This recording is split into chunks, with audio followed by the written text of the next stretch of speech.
selamat siang Pak ya. Selamat siang Pak Ferus. Sebentar lagi kan Bapak ini akan melaksanakan proses switching terhadap rekan Bapak ya. Ya. Jadi di sini saya sebagai pengamat atau pembicara, kita akan mendiskusikan beberapa hal Pak terkait dengan pelaksanaan switching yang akan Bapak laksanakan, yang akan Bapak lakukan terhadap rekan Bapak. Nah, beberapa hal yang perlu kita diskusikan. Yang pertama, apakah proses switching yang dilakukan sesuai dengan alur kita memberikan pertanyaan? Itu yang pertama Pak.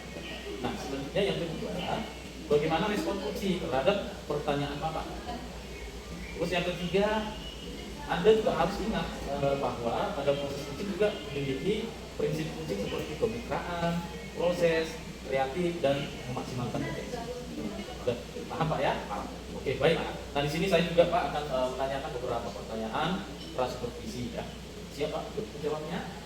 Oke, yang pertama, kompetensi coaching yang bagaimana yang ingin Bapak kembangkan terhadap Yang akan saya lakukan adalah pengembangan aktif, kesadaran penuh, dan memberikan pertanyaan-pertanyaan yang berbobot. Oke, selanjutnya Pak, pertanyaan yang kedua, kompetensi apa yang ingin Bapak fokuskan pada coaching? Oke, saya akan memfokuskan dua hal. Pertama itu mengenalkan aktif. Kedua, memberikan pertanyaan yang berbobot. Baik Pak. Yang ketiga, ini yang terakhir nih Pak ya. Kira-kira indikator pencapaian dan tujuan yang Bapak inginkan kira-kira apa? Tujuan saya, coaching dapat memperoleh solusi dan mendapat pelajaran dari apa yang sudah dilakukan Pak ketika masalahnya selesai. Oke, baik, demikian aja Pak. Kegiatan kita. Terima kasih Pak. Selamat siang Ibu Tati. Namanya Ibu kelihatan gelisah. Iya Pak, saya ada bilang Pak, saya ini nggak terlalu fokus ke sana. Kelihatan ya? Kelihatan.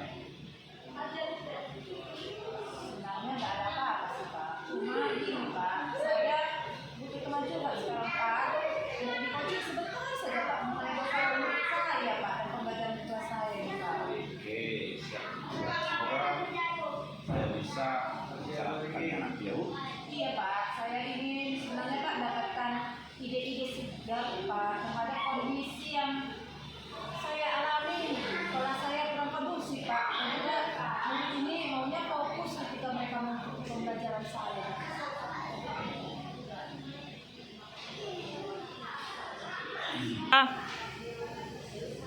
Jadi Ibu ingin menciptakan suasana yang fokus atau kondisi yang kondusif setelah pergantian jalur.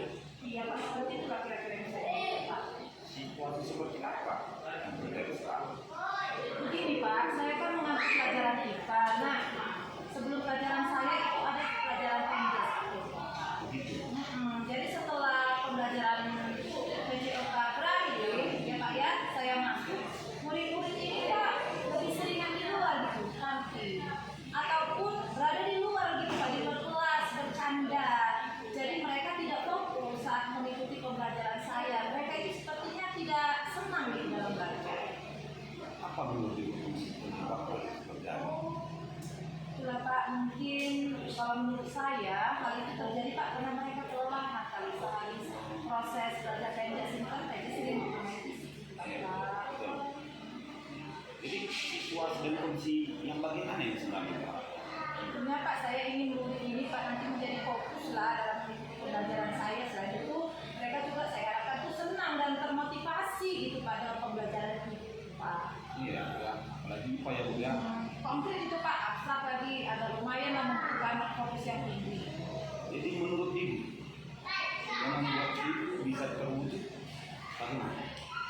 Saya rasa ya Pak ya, saya perlu membuat pembelajaran yang lebih menarik dan menyenangkan Pak. Dan juga pengembalian fokus itu sangat dibutuhkan di Pak sebelum belajar IPA. Oh gitu ya. Iya Pak. Saya dari skala 1 sampai 10.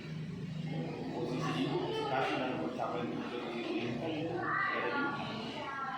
Itulah Pak, saya rasa itu ada dalam posisi 7 Pak. 7 ya. Jadi menurut Ibu itu apa dari dalam diri Ibu yang bisa mencapai tujuan itu? Memang Pak, saya sudah pernah sih mempelajari tentang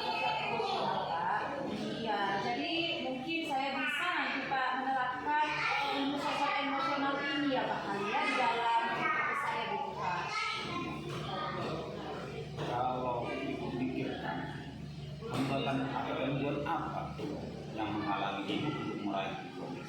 Waktu, Pak. Waktu. Kenapa? Saya pasti Pak nanti butuh waktu yang lebih lah Pak untuk mengintegrasikan pelajaran IPA dengan PSE Pak.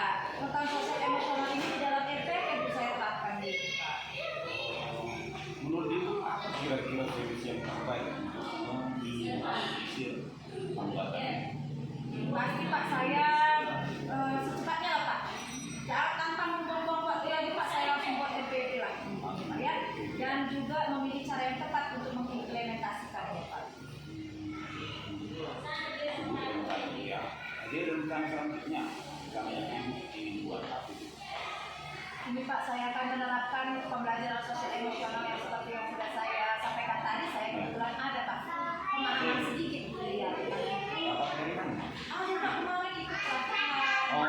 Dilatih itu mengenai sosial emosional dan juga praktik kesadaran diri itu Pak. Mindfulness untuk kan Pak tujuannya untuk mengembalikan fokus murid setelah pembelajaran. Kalau pembelajaran olahraga tuh anak-anak udah lelah jadi perlu kembali fokus dengan mindfulness saya rasa itu bisa. Apa strategi? Strategi terakhir dari Pak. Ada namanya metode Pak. Yaitu ya artinya begini Pak, berhenti sejenak, ambil napas dalam, amati sensasi pada tubuh, selesai baru kita lanjut proses pembelajaran kita. Iya Pak, saya juga akan mengkombinasikannya Pak dengan instrumen Pak, musik-musik instrumen yang membuat pikiran menjadi tenang, rileks, dan dengan cara itu saya yakin nanti Pak nih murid saya menjadi fokus dalam belajar dan juga tertarik serta meningkat motivasinya. Kira-kira apa keberhasilan rencana itu? Lu fokus dalam belajar, semangat dan termotivasi. Jadi sekarang apa yang dilakukan setelah sesi alternatif? Tentunya Pak saya akan segera lah ya merencanakan membuat RPP untuk saya terapkan di kelas. Oke, sekarang target untuk melaksanakan rencana aksi tersebut kira-kira kapan ini Bu? 1 minggu lah Pak kira-kira ya Pak ya. Bisa lah itu ya kalau 1 minggu ya Pak. Insya Allah mudah-mudahan bisa Pak. Ujian nanti kita ya Pak ya dalam minggu depan, 1 minggu depan nanti pasti saya akan ceritakan lagi update progresnya ya Pak ya. Oke. Iya Pak. Menurut Ibu, siapa yang perlu diminta dukungan untuk menjaga komitmen yang Ibu lakukan? Tentunya akan sejauh dong Pak ya. Ya. Itu yang paling dekat dengan saya ya Pak ya. Saya akan berkolaborasi dengan mereka. Wah, luar biasa.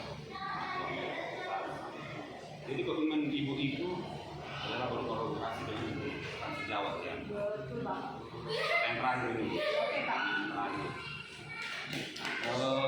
Apa yang dapat Ibu simpulkan dari sesi yang baru kita lakukan ini? Setelah saya diskusi dengan Bapak, saya jadi tercerahkan ya Pak. Iya. Dan mendapatkan ide lebih. Luar biasa memang diskusi dengan Bapak. Saya menjadi terbuka dan terbuka bahwa saya ternyata memiliki gitu pengetahuan tentang PSE. Selamat siang Pak Siang. Pak. Jadi Pak Siang, tadi saya kan telah mengamati proses coaching yang telah Bapak laksanakan. Oke, kita ya. Jadi baik pada proses tersebut, apa yang sudah Bapak lakukan terkait indikator pencapaian pengembangan yang diinginkan? Yang sudah saya lakukan itu sesuai dengan alumni yaitu dua hasil rencana aksi bertanggung jawab. Oke, baik. Setelah saya selesai mengobservasi Bapak, saya melihat bahwa proses coaching yang Bapak lakukan sesuai dengan alur kita. Dan Bapak telah memberikan pertanyaan tersebut walaupun singkat. Selain itu, Bapak juga telah menjadi pendengar aktif dan menunjukkan kehadiran. Pertanyaan terakhir, Pak. Sebelum sesi ini berakhir, saya ingin menanyakan kompetensi apa lagi yang ingin Bapak kembangkan setelah proses